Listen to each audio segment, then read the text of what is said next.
scriptures and messages. I'll be reading that tonight. This morning we're going to see what God's got for us. If you're taking notes and you want to know the title of the sermon, it would be Too Cluttered to See the Blessing. Too cluttered to see the blessing.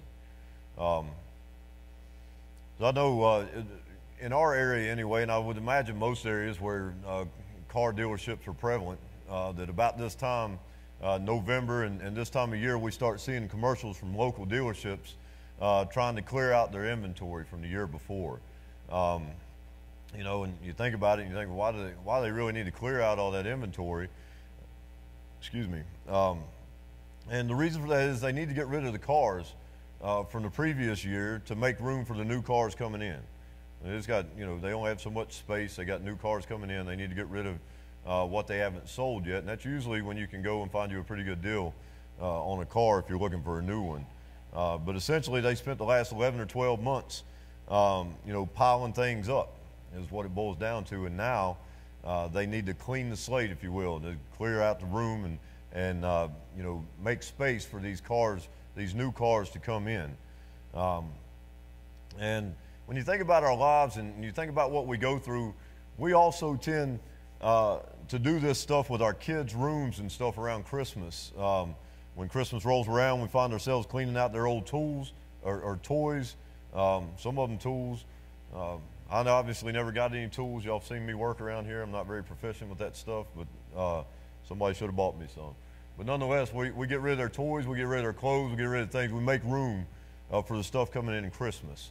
You know, one of the biggest reasons we do that is because we buy our kids too much junk. But, you know, we're all guilty on that, and it is what it is.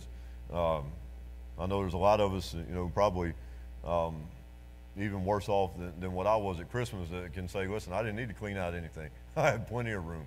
But you know, today, kids have so much stuff. And I look through Bryson's room, and he's got robots and all this stuff, and I look at it and I'm like, that guy used that or messed with that for about 2 or 3 weeks after Christmas, and now it's covered in dust, you know. So, but thank God for Craigslist. You can get rid of a bunch of that stuff. But anyway, we go through the drawers, get rid of old clothes and all that stuff, things that don't fit, and just make room for the new stuff. You know, the toys and just the junk, pretty much. But we can probably look at other places and times when we've built up things and we need to get rid of them, we need to remove them, you know, make room for something new. There's areas of that obviously physically in our lives, and there's areas for that spiritually, and we're going to look at a little bit of both today, but mostly I hope we can focus on the spiritual side of it and realize that we get a lot of clutter. It hadn't been that long ago that we cleared out our old sound equipment here so that we could get new sound equipment. And it was really a blessing because it was just piled up back there. It wasn't being used. We were hoping that maybe another church would have a use for it, and it worked out that way. It was an upstart church that needed it and came, and we were able to give them a good deal on it, and we just pray that it's a blessing for them. But anyway, the obvious point that I'm making all here is that we need to clear out some old stuff, and you know, the stuff that's no longer useful in our life right now, and we need to make room for some new ones. So if you're in Hebrews there in chapter 12, I'm going to read just a couple verses starting with verse 12. So Hebrews 12, verse 12. Found your place, say God is good? All the time. God is good. We should mean that more now than ever, right? We're getting ready to see the blessings of the celebration of the birth of Christ. And if any time that we can look and say God is good, now should be it. Regardless of your financial status or anything, let's get past what the world views as it and see now that we celebrate the coming of the Messiah and the Savior now. All right, so Hebrews 12, start reading with verse 12. Therefore, strengthen the hands which hang down and the feeble knees, and make straight paths of your feet, so that what is lame may not be dislocated, but rather be healed. Pursue peace with all people and holiness without which no one will see the Lord. Looking carefully lest anyone fall short of the grace of God, lest any root of bitterness springing up cause trouble, and by this many become defiled.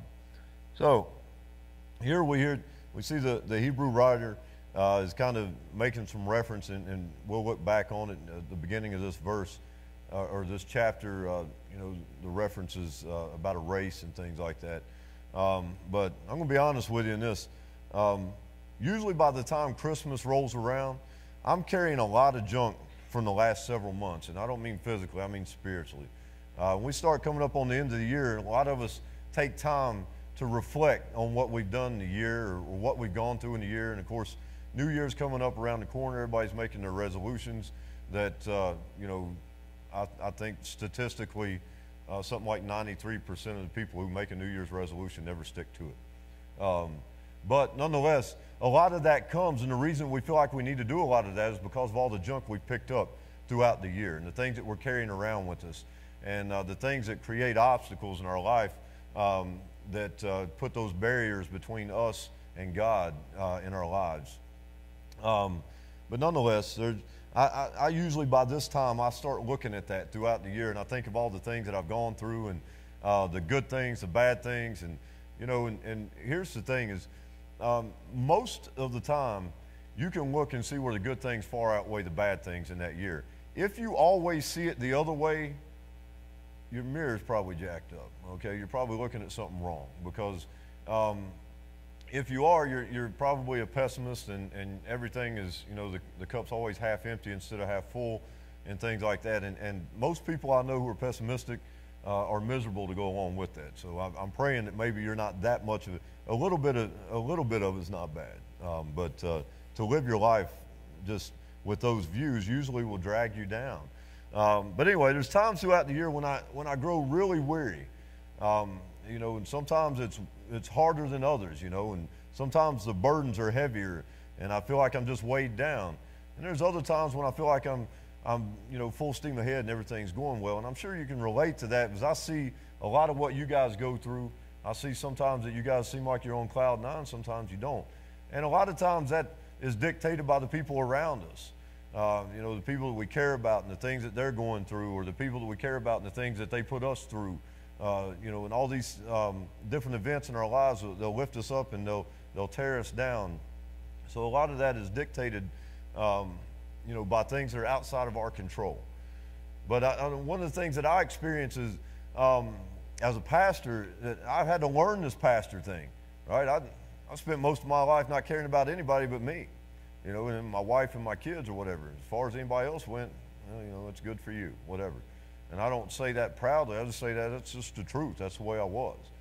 When God called me into ministry, and then he called me into pastoring, I won't go on to that. Y'all know I didn't want to do this in the first place. But nonetheless, it was his thing and not mine. But I've had to learn how to carry other people's burdens. And I'm okay with it. Don't get me wrong. It's just a learning process. And some of you know when I first started, I wasn't very good at it. Y'all be broke down or whatever, be going through something, and people's like, well, anybody heard from the pastor? And then somebody's calling me and be like, hey, have you called such and such? I'm like, no, why? But hey, it's a learning process, and I've learned and I understand. But now, something else I've learned to go along with that is how to bear that burden, how to bear somebody else's burden. What's cool about it is I don't have to bear it. I just have to share it, right? So I'm going to share your burden with you, but I'm also going to take you and show you where to lay it down. And that's where I go with it. So I don't get stuck carrying that around so much, right? I get to go to the foot of the cross, and I get to lay that down. So by this time of the year, when I look up and I got all this junk piled up, because sometimes I do. Sometimes I don't make it to the foot of the cross. I put it over here, and I keep going back and trying to fix it.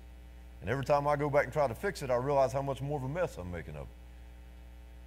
But the reason is that God gives us these specific instructions in his book about where to go and to take care of things, and how he pours his heart out to us and tells us, listen, he says, take my yoke upon you, right? Take my yoke upon you. Why? The burden is easy. All right, he's telling you now, yoke up with me. We've talked about what a yoke is. It was an instrument that was used to bring two animals together so they would bear the load or share the load with things. And that's what God is telling us, right? Yoke up with me. Stop trying to do all this yourself. So now when I share burdens and then I have my own burdens, instead of feeling like I'm crumbling, right? I know that I can yoke up with God and that he's going to carry the majority of that weight for me. The only weight that I have to carry is the weight that I'm, too prideful or too ignorant to lay down and let him carry. He can carry it all, but oftentimes I still try to carry some of it. And I know that y'all do too, because I see you. I see you go through it. And you're human, and that's just our nature. It's what we do. It seems like, failures mount up and disappointments are just so abundant that I keep tripping over them sometimes. And then that's when I realize that I've got this corner of my life that's piled up full of this stuff. And I'm tripping and falling over it. And every time I turn around and I think that I've gotten past that and I've put it down, I've settled down, I'm done with it. And I trip over it again. And I realize that I haven't carried that to the cross. I haven't taken that to the one that can take care of it. So I get a little piled up sometimes.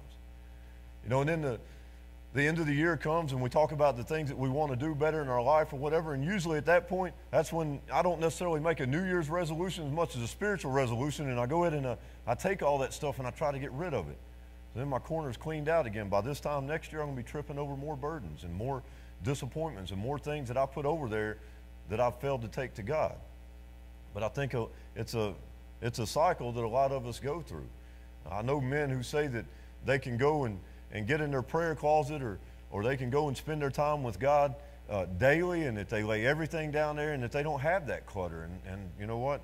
I try not to be sinful and envy them, but I'm like, man, that's awesome. That's awesome that you can live that. And just, how free that must be and how refreshing it must be to be able to come out every day from your prayer time and feel like you've flat out laid it down there. The biggest problem with me is a lot of things I do are stupid, and I'm kind of ashamed. So when I go in and I have that prayer time with God, even though I know that God knows what I did or where I failed, I feel like it was stupid and I'm ashamed to tell him. You have to confess it to him, right? You're going to mess up. We all have failed, right? We've all come short of glory. But sometimes it's not always the easy thing to take up. But if you look back at the very beginning of this chapter, you'll see where the author is talking about, he's referencing running a race. In verse 1 says, therefore we also, since we are surrounded by so great a cloud of witnesses, let us lay aside every weight and the sin which so easily ensnares us, and let us run with endurance the race that is set before us. So then you go through from the next few verses, and it picks back up in 12, and 12 starts kind of talking about running the race again. So verse 12 gives us the race illustration again, just from a different light, if you will, because here he's saying in the first verse, he's being very positive. He's saying, let's put down these weights that burden us or whatever, and let's run this race with endurance. And in verse 12, he's saying, okay, the arms or the hands that hang down, the arms that hang down, the knees that are wobbly and weak. I don't know if there's any runners here, and I know right now I'm not looking like much of a runner, but I love to run. Most of y'all know that. I got a few little injuries that's kept me out of that here lately. I think that's part of that's getting old. And then I start getting a little slower. After I had that hernia surgery, I put on like 18 pounds, and I was like, man, this hurts to run now. Anyway. But anyway, he's referring to the runner growing weary, right? And feeling the effects of a long, difficult race. Guys, if we're fortunate enough to live into our upper years of life, that's a long race that we've ran. And you're going to pick up a lot of things along the way. You're going to carry a lot of extra weight along the way. And there's going to be times when you grow weary. Your body's going to be tired. Your mind's going to be tired. Your spirit is going to be tired. You're going to grow weary. And that's what the writer is talking about here when he says that the arms are hanging, the knees are wobbly. But nonetheless, I can understand this illustration from a physical standpoint because I've experienced it, right? I do love to run, and I've been there in mile 6 and mile 7 when my arms start feeling heavy and my knees are hurting a little bit and aching and sometimes even feel weak. I mean, I've ran to the point where I've gotten up, above that, and I feel like every step, I feel like my knees are just going to give out. And that's kind of what he's wanting to get across in this illustration, is how you get worn down to that point. But of course, it's all an illustration to be taken in context spiritually. But I also fully understand that spiritual illustration when I look at all the things that I carry and how often I I grow weary, all because I get a little twisted up on my priorities, right? So like a runner, as Christians, we can't let our circumstances get the best of us and make us quit. And so when you're running especially if you run an extended race, you know, a 10K or a half marathon or something, you get to that point, and I know Janet knows this, she's a runner too, so, you know, and Kevin, if he were here, Kevin used to run those 50-mile races. I'm not into that. I'm 50 miles in maybe 2 weeks, I'm good with that, but I'm not doing all that. But anyway, you know, when you run those extended races, you want to quit sometimes. It starts hurting a little bit, and your mind starts saying, I'm not going to make it. I'm not going to make it. Listen, there's no better illustration than what the enemy does when he creeps into your life and all these things are piling up and you're feeling weary and you're broken down, and the enemy's piling in and says, look, you're not going to make it. This Christian thing, why are you doing this? Why you go to church, man? The church ain't doing you any good. That's the enemy speaking to you. That's your convictions. You fall into that. It happens to me now. Why are you preaching, Mike? These people ain't listening to you. It ain't benefiting you. You think I don't hear that mess when I get down and I feel beat down? Yeah, I hear it. Don't think because God blessed me with being able to come up here, and when I say God blessed me, y'all know that he drugged me up. But nonetheless, when he got me here, just because he's blessed me with it, don't mean that I don't experience the same stuff I did before I got up here. I experience it more now, I think, because I see it more than I used to. Like I said, used to I didn't care about anybody else but myself, but now I care about y'all. Now I care about God. You know, I used to think that somebody else was my standard. God is the standard. We talked about that. God is the standard. That's the standard we need to be looking at. I don't care what somebody else thinks. I don't want to do anything to deter anybody, but I'm not worried about what somebody else thinks. I'm worried about what God convicts me to do. I'm worried about when I do wrong and I feel that conviction, that's when I get concerned. If I do something I feel like God's led and you want to look at me sideways, and that's cool, that's between you and God. You can look at me sideways, it don't bother me. I'm pretty thick-skinned from a worldly standpoint. Now from a spiritual standpoint, you know, if I feel a little bit of chastisement from God, man, I'm broke down. I'm like a baby. I feel, you know how it is when a kid feels like they've disappointed you. That's oftentimes worse than a kid being disciplined when you get on them. That's how I feel, man. I never felt that before, all of this, right? And now I have an understanding of it. But nonetheless, we got to find our second wind.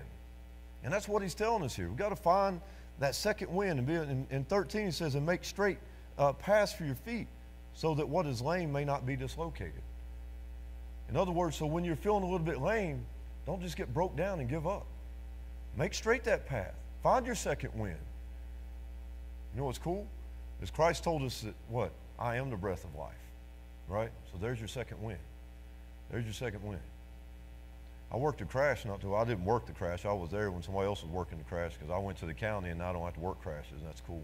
But nonetheless, when somebody else working crash, and the lady that was at fault in the crash was speeding, and she created a crash, and she said, she's talking to the officers about to write her a ticket. She said, I don't think you should write me a ticket for this. I was on my way to church.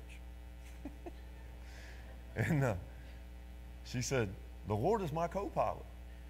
And I turned around and looked at her. I said, maybe the Lord should be your pilot. Okay? Because you're not a very good pilot. But I didn't say that. But I did tell her maybe the Lord should be her pilot. But I wanted to say because you're not a very good pilot. But nonetheless, you know, we forget sometimes that we have that second wind. And we try to stand on our own 2 feet and we fall. Guess what? God's there to pick you up if you let him. But you can't resist that, and that's what we do oftentimes. We resist it. But we got to clean out all this stuff, right? We got to get all this stuff moved. We'll look at that in a minute. But nonetheless, most of the time we fail to endure in this race because we forget who we're running the race for. So you start trying to run the race for some sort of self-satisfaction, or you start trying to run the race in a way that you feel like pleases somebody else that's looking at you, then you're forgetting who you're running that race for. You can't be concerned about running the race for your wife. You can't be concerned running the race for your husband, your kids, your mom, your dad, whoever is significant to you, your boss or whatever. If you're running the race for that purpose, you're going to wear down. You're not going to find that second wind. As much as I love Christy, she can't provide that second wind for me. She just can't. She can be encouraging, and she is. But that's not the second wind that I need. And that's a message for another day. I'm going to write that down. I may preach that one day. But anyway, but nonetheless, let's take a look at verse 14 real quick. It says, pursue peace with all people and holiness, without which no one will see the Lord. Without which no one will see the Lord. Without that peace, right? Without that holiness. So this is where clearing our room comes in. The Hebrew Christians in this letter, that the letter was written to, right? They would have been familiar with the ceremonial cleansing rituals that took place before worship. I mean, we know that the Pharisees and the Sadducees and all the Judaism and everything, the practices there were very ritualistic, right? Everything was ritualistic. So you had to do things a certain way. You had to be clean this way. You had to wash your hands before you did this. You had to, you had to do this and that before you did anything else. And the Hebrew Christians were very familiar with that because they all grew up in that. Now they're converts. So the writer of Hebrews was telling them, that they needed to be cleansed, essentially. This was that step, that cleansing, that ceremonial cleansing was that step that they had to take before they entered into worship. They had to clear away all the physical and spiritual dirt in order to enter into the temple. So they had to go through this cleansing process. And that's kind of what I want to look at. We're about, here in a couple of days, we're about to have a celebration, right? That undoubtedly will bring new items into your house, and whether it be your items or your kids' items or whatever. But if we were to get a new 65-inch TV for our den, you're probably not going to have anywhere to put it, right? If you don't move out the one that you've already got.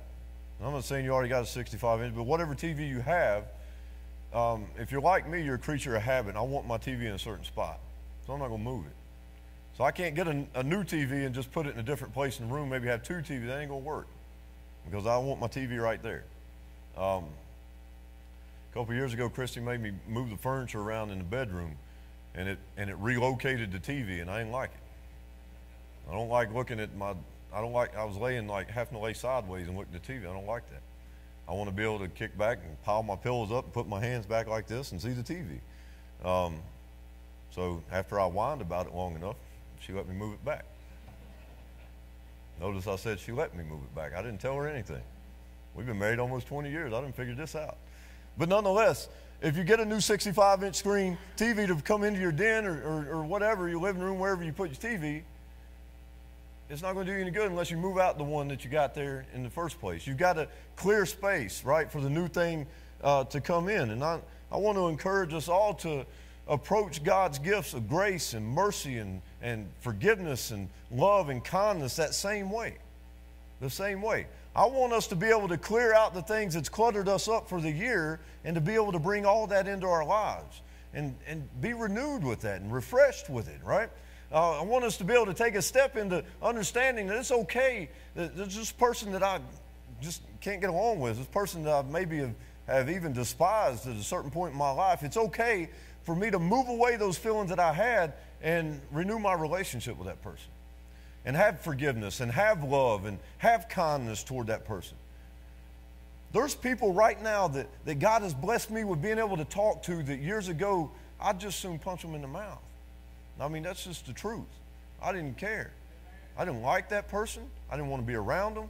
And I would have just soon had a physical altercation with them as to talk to them. But now I enjoy conversation with them. Now it's cool because I can shake hands with this person. And there's actually a couple of them that I won't name them specifically, but I could. But our relationship is good now. Not because of anything I did, just because of God's grace shining on it. And God allowing me to see things that I didn't see before. We get too busy worried about not being able to forgive somebody when we got all kinds of people that we need to ask forgiveness from. It's crazy. But nonetheless, I want us to be encouraged to clear away all that and be ready to receive God's gifts God's gifts of grace and mercy are just tremendous, man. But it's going to be hard for us to receive these blessings from God, right, if we keep a bunch of stuff cluttered up around us, if we keep those hard feelings in there, if we can't get rid of things by forgiving. That's one of the biggest things. Christ tells us in Matthew 6, and everybody wants to read Matthew 6, 9 through 13. It's the Lord's Prayer, whatever. First of all, it's not the Lord's Prayer, it's a model prayer. But secondly, they stop at verse 13. They don't read down the next verse. It says that if you can't give forgiveness, you can't receive it. Okay? Let's be reminded of that. We need to be able to give it. We also need to be humble enough to seek it. If I wrong Billy, I want to be humble enough to come to Billy and ask his forgiveness. That's also biblical. That's not my theory or my philosophy on life. I ain't smart. Y'all know that. I got to go to Billy and ask that forgiveness. Now, at that point, I'll lay it on Billy's plate. It's his responsibility from there. So you free yourself of it, even if you don't receive the forgiveness. When you go and you seek it, and you ask that person, and don't just go to somebody and be like, man, I'm sorry.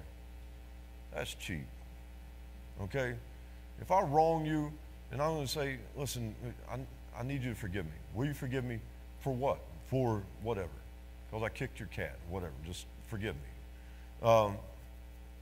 That's the best thing I could come up with without getting personal on folks. Let's try to leave some of that personal stuff out. But anyway, so all this cleansing starts with a right relationship with Christ. You got to understand that.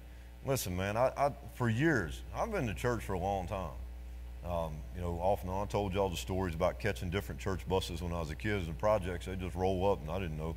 I didn't care. I didn't grow up in a church, so I just knew that van was going to a church, and I was going to get on the first one that came. So that was my view. But I've been in church for a long time. But then as an adult, Christian, I spent 17 years at the same church under the same great pastor. But it took me a long time of not paying attention to what that pastor was saying before I figured out that church wasn't about church. Church is about a relationship. It's that simple. It's about a relationship with Jesus Christ, man. When we come together as a like-minded, a like-hearted group of people to strengthen that relationship that we have with Jesus Christ. That's why we come.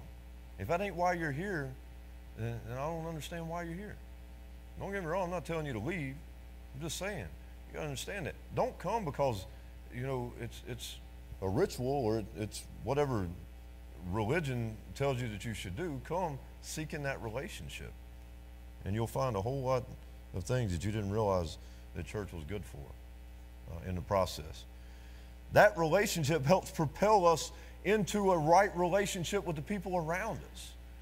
When you realize that you can't get along with anybody around you, you can't establish a decent relationship where you can show people that you care about them and you can receive the gifts that they want to give you of their love and their friendship and their forgiveness, you probably need to understand that maybe your relationship with Christ is not where it should be.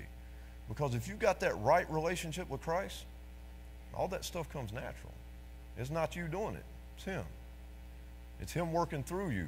But you got to allow Him to do that work. We can block that work.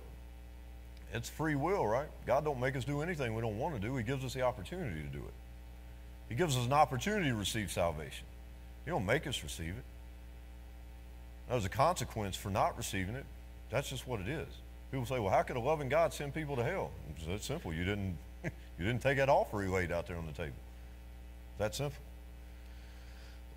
Anyway, nobody feels loving toward people all the time. And y'all know that. Listen, I can be a hateful cuss, and I know it. And for as much as there's days where I can love on everybody around me, and I get to deal with 475 kids a day, and then all the staff members, and then the parents, and all that stuff, and I get a lot of handshaking, a lot of fist bumps, and a lot of hugs all day long. And there's some days I don't feel like even getting the first fist bump. I just don't. Just not feeling it. But there's going to be days like that, right? But we need to be able to find peace with people, right, as a whole. And through that peace, a lot of times we're able to reflect Christ's love and His forgiveness through that. Listen, if you don't have a desire to reflect Christ through your life as a Christian, then you need to get in your word a little more, and you need to spend more time on your knees. Because that's the thing is, are we going to mess that up? Yes. But should we be a reflection of Christ's image every chance we get? Yes, absolutely. Are we going to fail again? Yes. I'm going to drive that point home to you. You're going to fail. Don't expect perfection of yourself. Bryson drives me bananas on the basketball court. Okay, I love coaching him, and I've coached him since I was 4 years, or he was 4 years old. Probably the worst thing I've ever done for him, to be honest with you. But nonetheless, I've coached him for years. Bryson expects perfection of himself. And the least little mistake he does, he's done. He's out of his game. I got to pull him at that point and set him on the bench. He's useless. You probably have found yourself feeling that way in your Christian walk. I have, and a lot of people have. But you got to understand, we didn't walk on water, right? Jesus walked on water. We're going to mess that up. He loves us enough. He loves us enough to say it's okay. He's going to dust the dirt off of us and send us on our way and let us know that he loves us, right? It's not always easy to love people. It's not always easy to be loving toward people. Sometimes it's a difficult task. But we have to think of the glory of God and how much he can receive that glory when we extend grace and mercy to others. And that's the thing. Because if you know somebody who's been rotten and vile, and then Christ has come into their life and turned them around, and all of a sudden they can extend mercy and grace, then you know that that's Christ in them. You know it is. We're just not built like to be able to do that ourselves. But anyway, let's look at 15 here, and we'll wrap this up.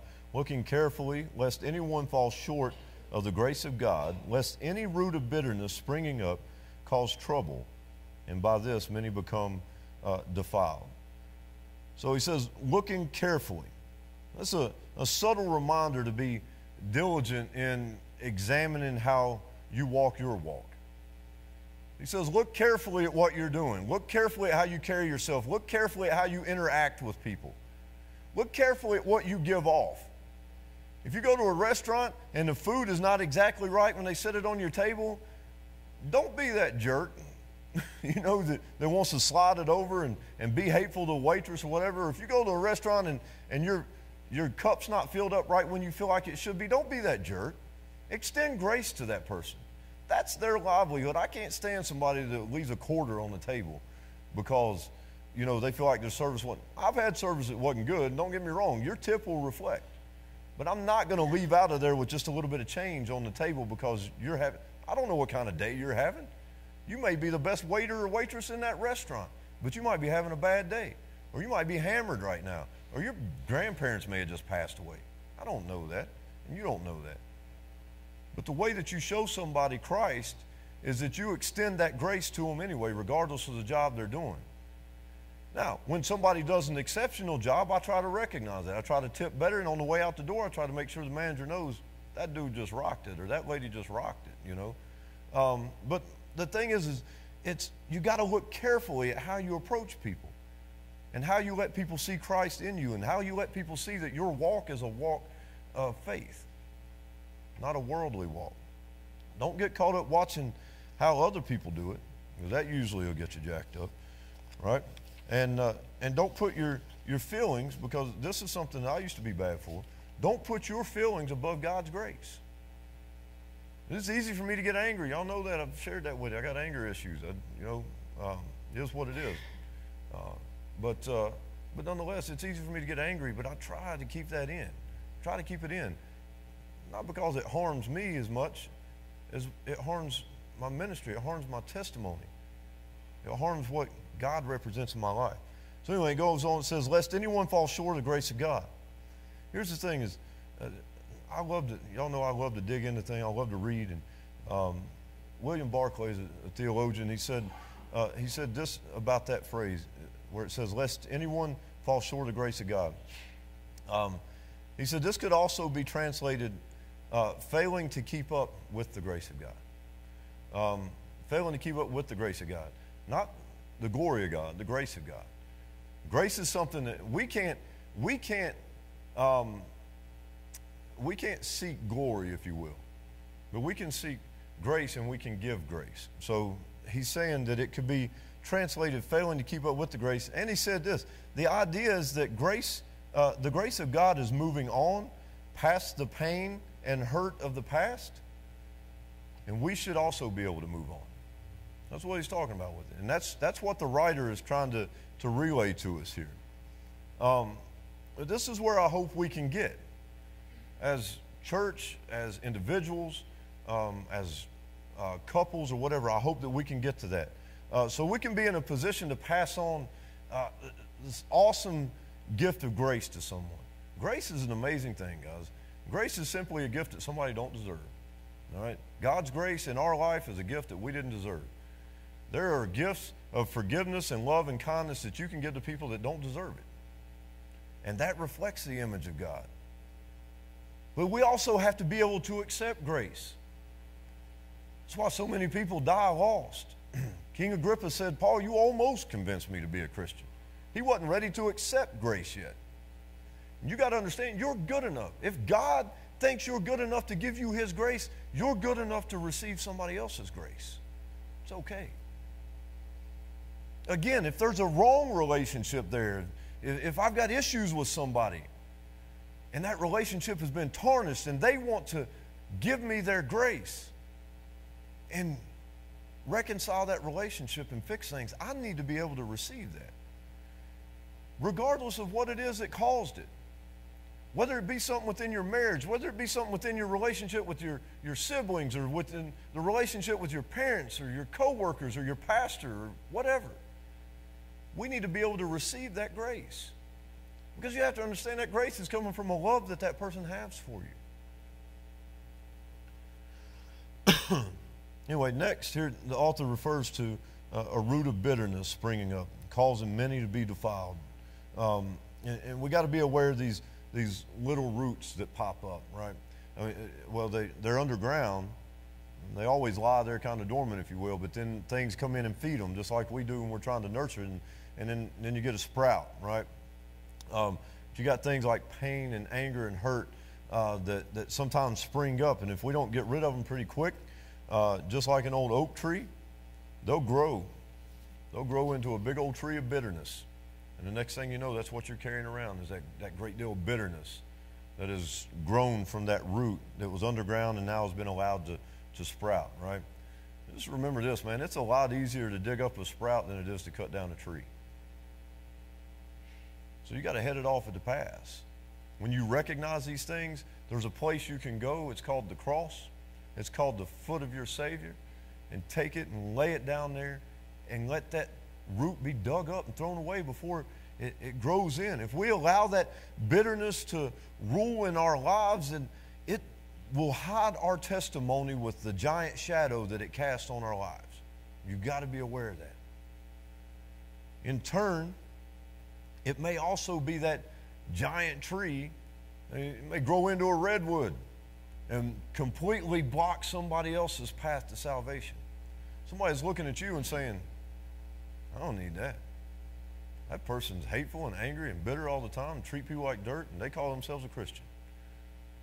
That's where that bitterness comes up, and that's the way you treat people, and you start treating people around you like that, not even meaning to.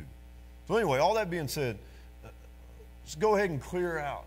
Let's clear out all this junk that we've been carrying around for maybe the past several months or maybe the past several years, or maybe your entire life, and let's prepare our hearts to be able to give and receive grace. If you want to give a gift, as Cousin Eddie said on Christmas vacation, is that appropriate to say in church? I don't care.